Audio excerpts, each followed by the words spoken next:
माफ कर दो मुझे।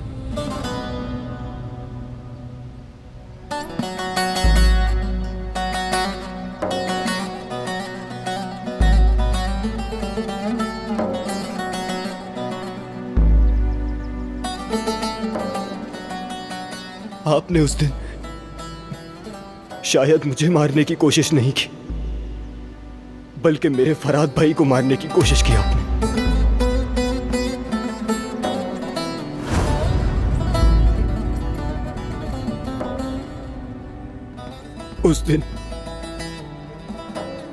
उस दिन काफी सख्त बातें कह गया मैं उनसे।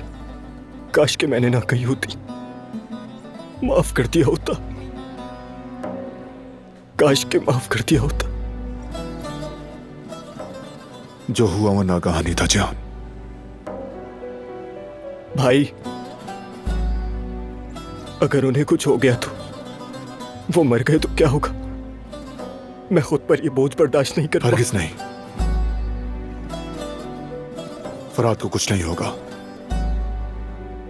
तुमने उम्मीद नहीं छोड़नी जिहान, ठीक है?